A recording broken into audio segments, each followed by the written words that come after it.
hence they do not die. So they asked Bishop Olukoya, he's the one who popularized the die by fire prayer. They asked him, why do you always say demons should die? Every demon sitting on my head, what are you doing there? Fall down and die, die, die. And people say, die, die, die, die. So some pastors preached against him and said, demons don't die, don't mind him, he's a liar. So after a while, they noticed people were having results. At least when they pray, every demon causing me to fail. What are you doing there? Fall down and die. And the person comes back and testifies he has passed. So there was result. It means the prayer worked. Every demon sitting on my marriage, what are you doing there? Die, die. And then the marriage that was scattering before comes back together, peaceful. So people began to see results in the prayers. His church began to grow. Crowds started coming. So people decided to stop criticizing him. Rather, let them ask him what is going on. How come you tell demons are spirit? So the man explained.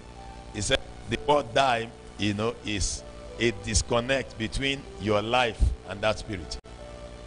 Because death is moving something away from this life out completely. When somebody has died, he's no more on earth. He's no more alive. His body will rot. So commanding that demon to die is causing the relationship or connection between you and that demon to expire. That was the explanation he gave, and that's a good explanation. Because there were results. So, and you cannot argue with results. Somebody prayed, every demon scattering my family, die, die, die, die. Command my family to come back together. Every demon, and then his family comes together. Hey, the demon must have died now. So fine. The demon may not have fallen down dead and then they put him in a coffin, but the demon disconnected from that family. So there is a death in relationship. Have you understood now? It's accepted and understood. Have you understood that? So demons are spirits, hence they do not die. Number 2, they live and move from generation to generation. They move from generation to generation. From generation to generation. They are alive. Sometimes they can be suppressed. Sometimes they can hide in a generation and resurface in another one. Especially if the person that they encountered in that generation is hot and tough and does not take nonsense and will not give them space to manifest. They have characteristics with some major strong focal points. Demons have characteristics with some very strong focal points, especially connected to their names. Especially connected to their names. When you hear the name of a demon, the name depicts the character. For example, the spirit of lies. His major focal point is lies. He can manipulate, he can deceive, he can do other things, but the main job is to lie.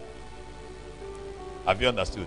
They can employ other tools, but at the end, they will lie. Have you understood?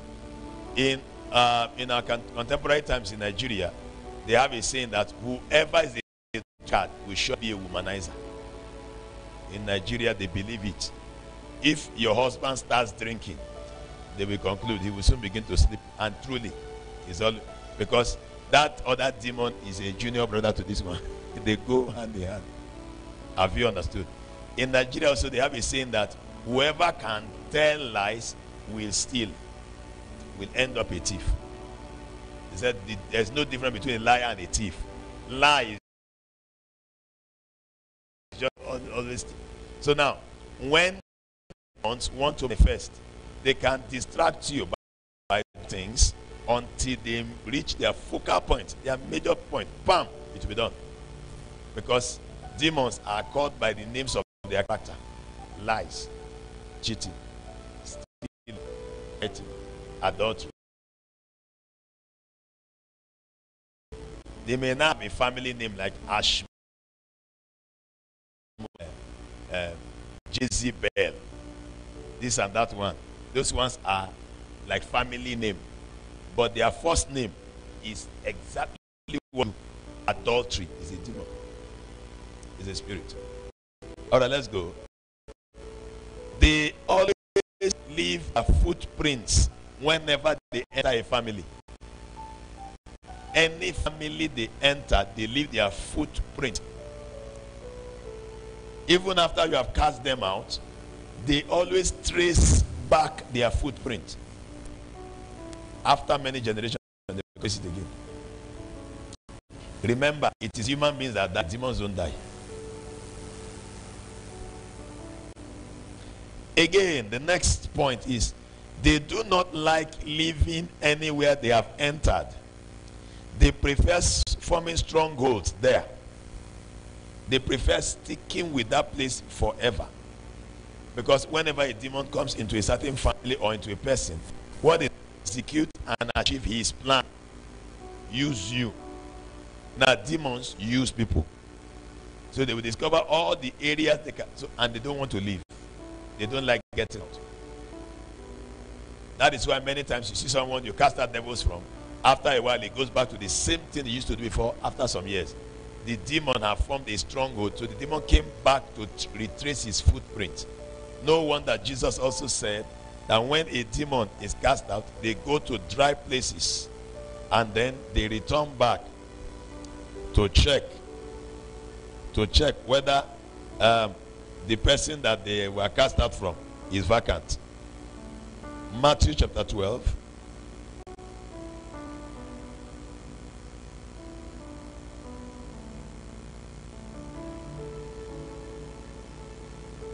From verse 43.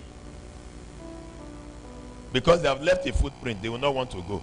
Have you noticed sometimes if there is a house help that comes to your house and lives with you, and if you will have a nice time and you favor him, send him to school, and bought him clothes or her and blessed him seriously, and then maybe after a while pride entered that house help and the house help leaves, when his head comes back, he comes back to beg. Am I correct? Why? Because he remembers all that you blessed him with and he enjoyed the place. So he will not say, so I was foolish. Then he goes back. That's what happens to demons. When they come into your life and they enjoy the privilege of knowing all your secrets, what your forefathers are charging, you are very hot. It's okay, be waiting for when you stop praying regularly, when you start gossiping, when you start it. And remember, he has already studied you. He knows you gossip once in a while.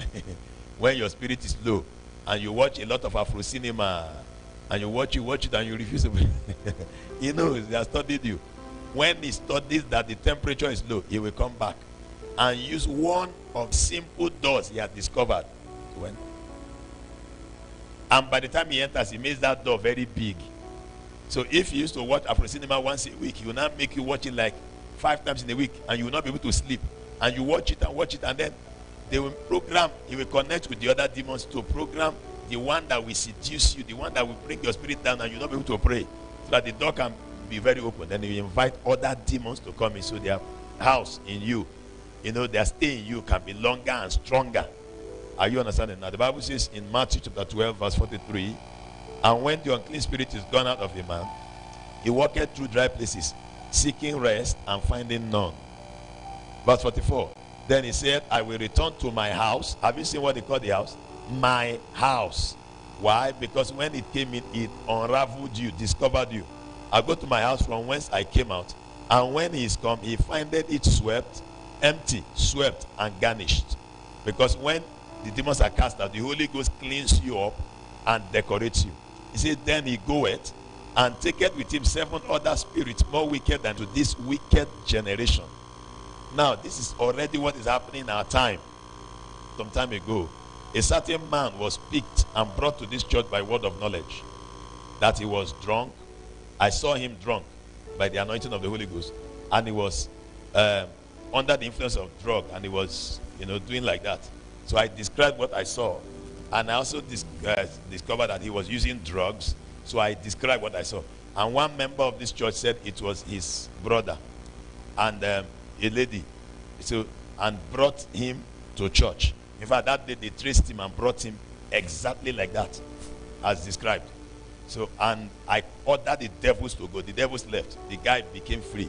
He started coming to church regularly. We were at YMCA then. People gave him clothes, gave him money. In fact, that guy speaks good English. He was sound, man. He started wearing suit. He was now coming to church regularly. He was a sound guy. His English was very fantastic. In fact, I think he schooled abroad. In fact, the mother came. People rejoiced. They were very happy. After like 3 months, I stopped seeing him. One day, I saw him come to church. He came to church very ugly. When he saw me, he said to me, "Sir, I have backslidden. Please help me." Why did you go back? So I chastised him a bit, fired him up, and he apologized. He came to the church and apologized to the entire church. We prayed for him. People gave him money again. Then we were still, a lot of people followed us. Then the church was still on. I asked few people to be teaching in church while we were there on missions.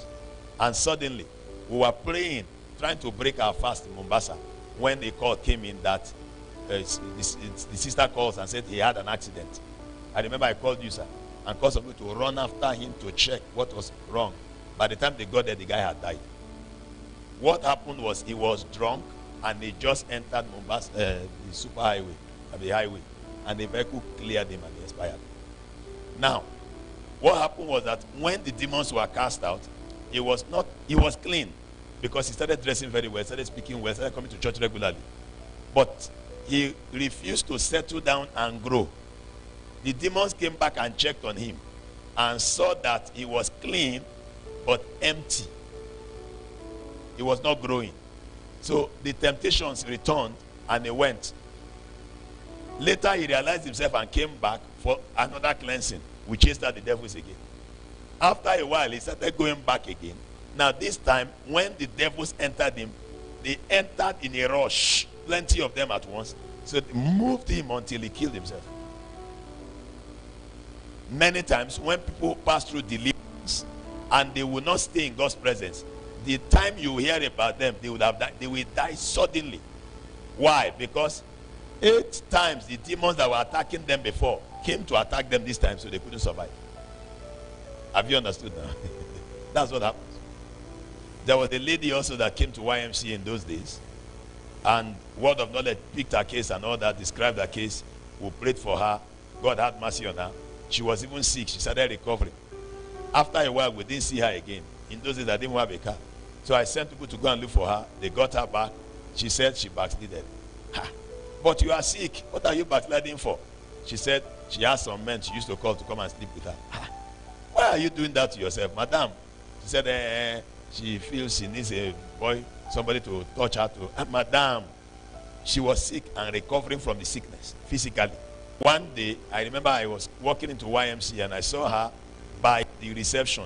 She couldn't move. She was just standing there. I was rushing to go and preach. She stopped me and said, "Sir, have you seen me?" I said, "Yes." She said, "Do you know I can't move from here?" I said, "Why?" So I put her hand and moved her. She said, "Some demons held her there." She says, "I've been standing there for like 30 minutes. And everybody in YMCA said yes. They told her to move. She was just there. She said, "Some demons held her." So I held her hand and pulled her to church. Which demon is that one? So she followed me, sat down in church. So I told her, stick to. She said, "Hey, they have left, they have left." She used to see them when they come. She said, "They have left, they have left." I said, "Okay, fine. Since they have left, relax in God's presence. Come regularly." In fact, those days we were having regular prayers and all that. The demons cried out that day and then she got free. But she went back again and called the boys that used to sleep with her. They came. After sleeping with her, the demon resumed.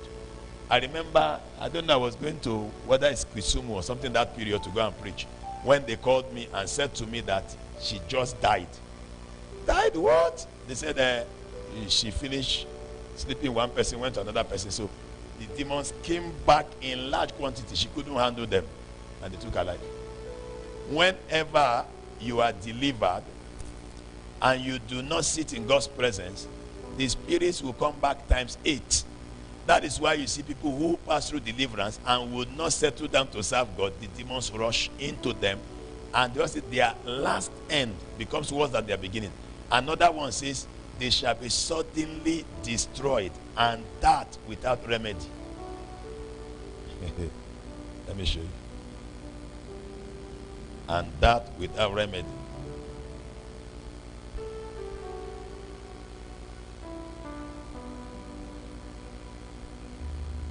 Proverbs Chapter 29, verse 1.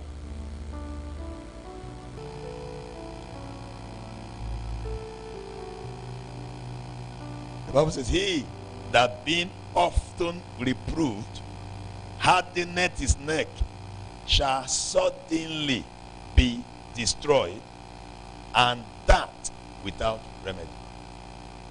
What happens is that devil will come to you when you are fallen and you don't have defense and deal with you.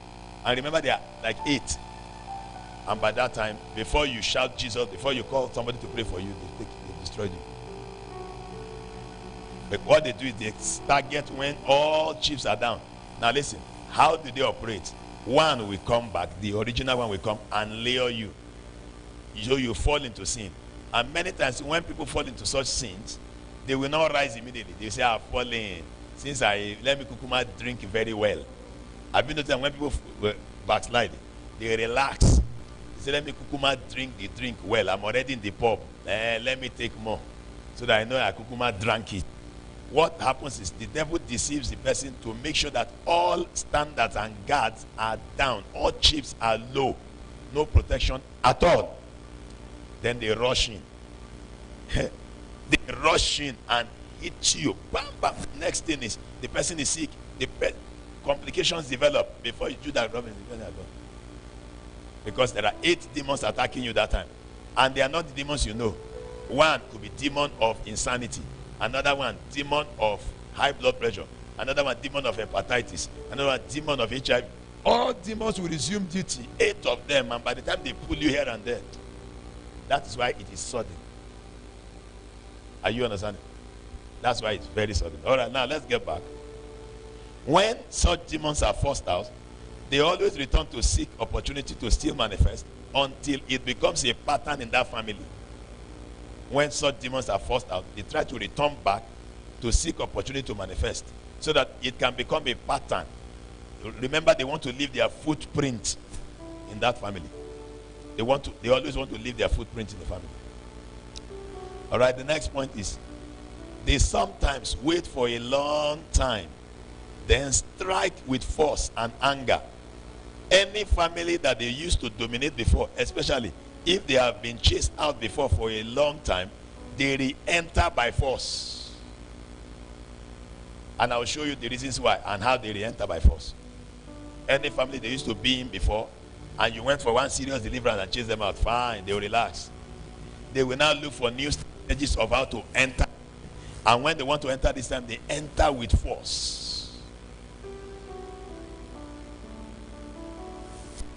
Again, transference of spirit is when the spirits and the characteristics of the same spirit that used to operate in your forefathers manifest in you, even when you may not have done anything knowingly to invite them. Transference of spirit is when the spirit in your forefathers or characteristics of that spirit begins to manifest in you. You've not really done anything to invite them, but suddenly you see yourself behaving like your forefather. You get angry or you get mad. You behave like they used to behave. And as soon as you do that, the devil knows that that's my bad demon. Transference of spirit. There are children that behave like their forefathers unknowingly. They behave like their forefathers unknowingly. They did not know it. In fact, normally children behave like their parents. But there are some selected children that behave like their father, grandfather. That's what they call transference. Now, both positively and negatively. Both positively and negatively. Both positively and negatively. Transference of spirit. Are you following? One day I saw one of my sons running. That's exactly the way my father runs. Exactly. Exactly the way my father runs. As I looked at him, I just saw my father. I said, what? It is Musée. I'm telling you, it's transference of spirit. Whether you met him or not, the thing happens. In behavior, in talk, in character. Now today I'm majoring on the negative part. You see some people, they get up, slap his wife the way his father or forefathers used to, and they were not there when they were being slapped. Let me give you some scriptural example. Where was Isaac when Abraham lied? He was not deceived or an embryo. How come he told lie in the same scenario like his father did? That's what they call transference of spirit. They asked his father, who is this? He said, it's my sister. Are you sure it's not your wife? He said, Tofia Christ, my sister. That is Sarah.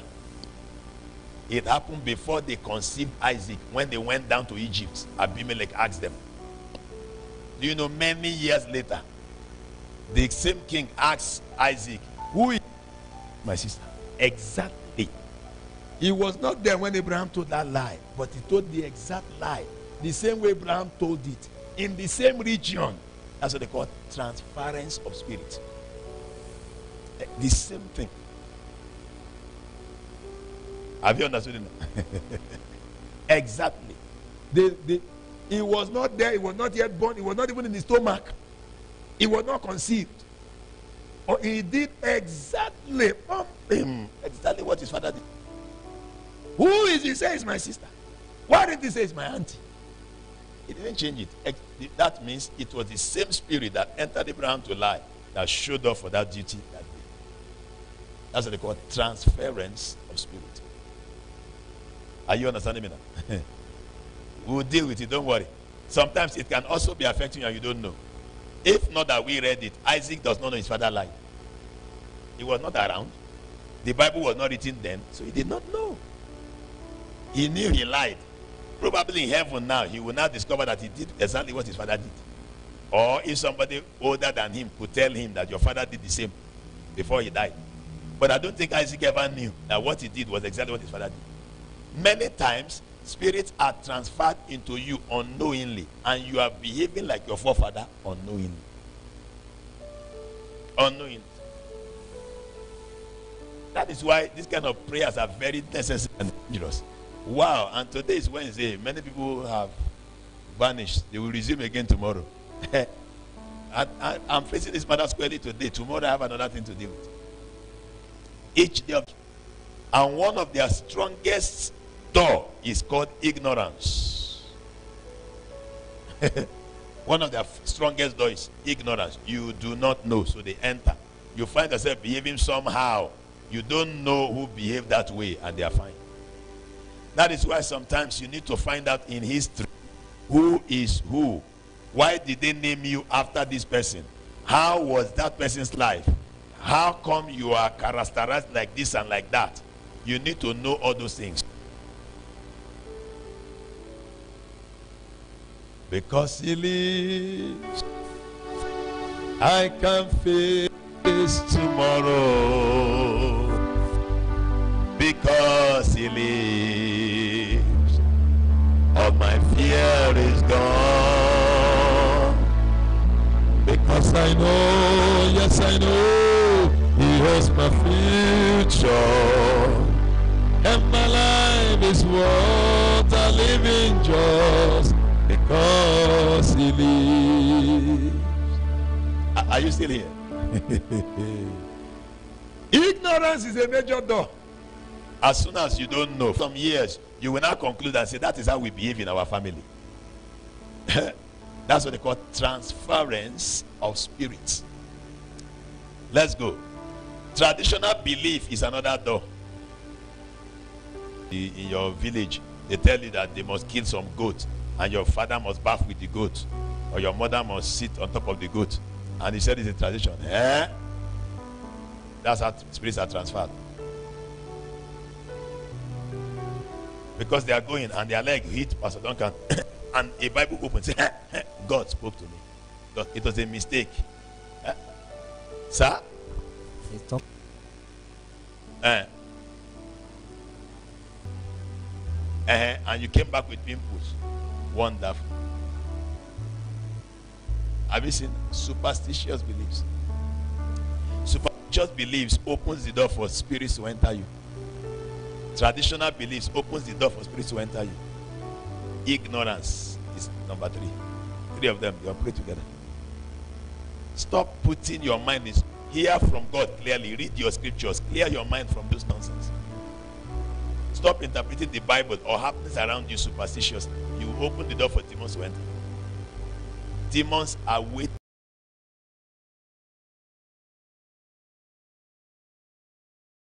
Are trying to break the door to enter to rape the angels. That's the way demons behave.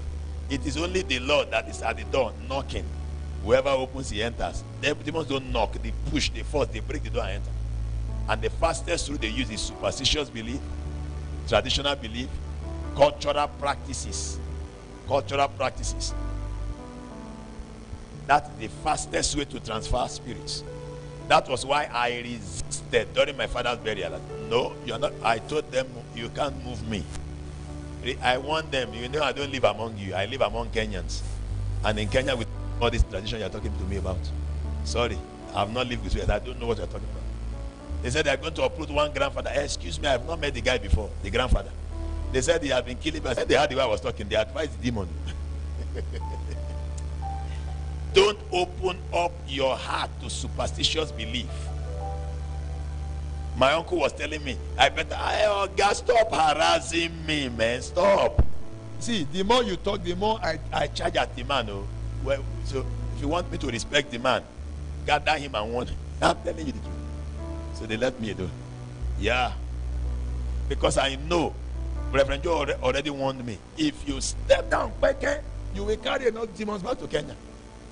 They will follow. Hang on the car, hang on the aircraft and follow me. So I gave no space. Have you not discovered that some people go for burial, by the time they return, their trouble starts? Because they participated in some cultural, traditional, and superstitious matters. So some demons transferred. Have you also gone to burial? When I went to one Kisumu burial some years ago, and then somebody began to talk and said he is the spirit of the dead person. What to do? Okay. It happened your mother's burial. My mother's younger sister was speaking that like my mother, like speaking to me, telling me what to do. In fact, sometimes they will have the voice of the dead man. Oh, they exactly the same way the man talks. Okay, I've caught you, Abi. That's your village. That's how spirits are transferred. See somebody, he's repeating exactly what his father did, and I've never met the man before. That is transference of spirit. Bumping, handing over. And in the Kikuyu culture, they also have it. That's what made naming your son after you, direct, or your children's children, and you were angry when they did not do that. That is direct transference of spirit. Give that guy a little, even exact. Kenyans and Nigerians, you people should explain where you came from. Because all of you behave alike. If you get to Lagos, some of you, when you get to, and I teach this, you discover that exactly the same thing. Kikuyus,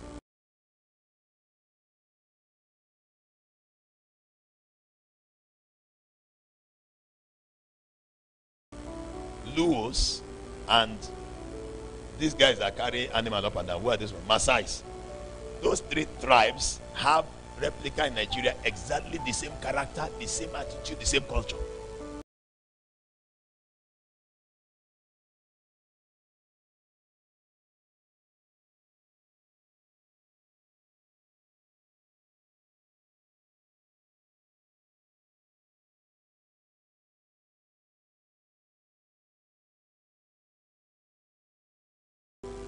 The Luos behave like the Igbos, no, the Yorubas. Why the Kikuyu behave like the Igbos? When you shake money, an Igbo man will wake up even if he's in the coffin. He opens his eye and says, "Alpha, nah, I see the."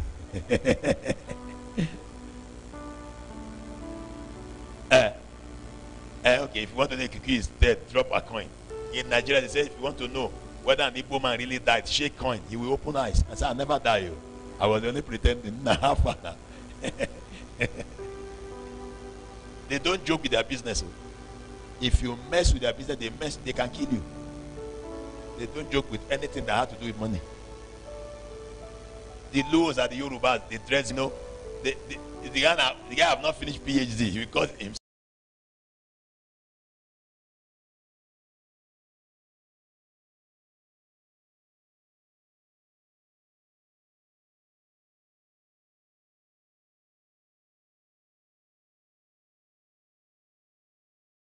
A professor. He have like 5 or 6 rank, doctor, professor, this and pope, this.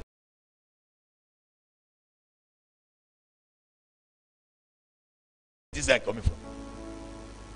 And then he will so big agbada and be putting it on the floor and be walking very slowly. And then another person will be carrying some of their back and following him. It's just to make you understand there are levels, that's all. He may not even have money, he may have even rented it. And then you get to Kenya, the same thing. The Luos, they will mention you doctor, professor. I went to one place and was it Ogutu that came? And somebody was announcing Ogutu. Instead of calling him who he is, one of the directors of Safaricom, he said the owner of Safaricom have come.